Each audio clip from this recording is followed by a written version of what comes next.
Good evening, ladies and gentlemen. It is time for the latest and the most comprehensive breakdown of the biggest news stories in Western Visayas here in Panay News Tonight.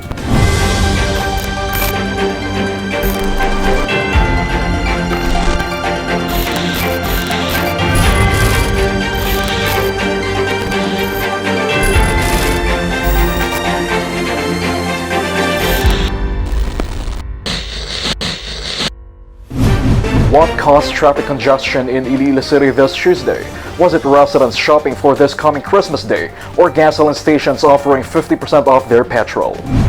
Photos captured by Panay News show traffic building up all over the metro and commuters having trouble boarding jeepneys and taxis. Many netizens expressed their frustration, saying Petron stations' gasoline discounts such as in La Paz and Mandurriao districts were the main cause of traffic congestion. Here's what residents said on the issue.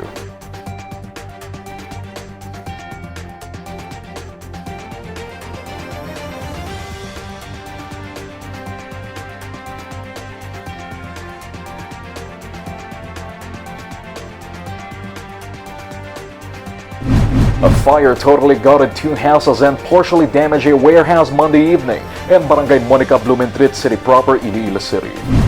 The houses were owned by Janelle Dilaon and Margie Bigas, while the warehouse was owned by Charlie Ho. According to fire investigators, the blaze started at the house of Dilaon around 10 p.m. They declared a fire out after almost an hour. Officers of the Bureau of Fire Protection were still investigating the cause of the blaze and its total damage to properties. No injuries were recorded in the incident. An intelligence officer of the municipal police station in Pontevedra, Negros Occidental was shot to death by two unidentified motorcycle-riding gunmen on Tuesday morning.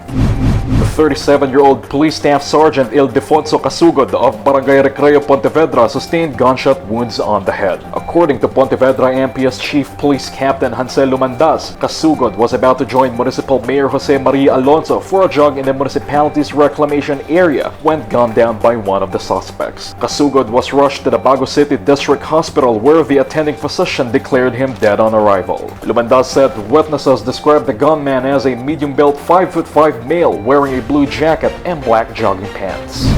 And those were tonight's latest headlines. This is Panay News, the #1 digital and printed news in the region. Don't forget to always wear face masks and face shields, sanitize your hands and observe proper physical distancing. Follow us on Facebook, Instagram, and Twitter. Also subscribe to our YouTube channel. We only have 3 days left before Christmas. Stay safe, Western Visayas. See you again tomorrow evening.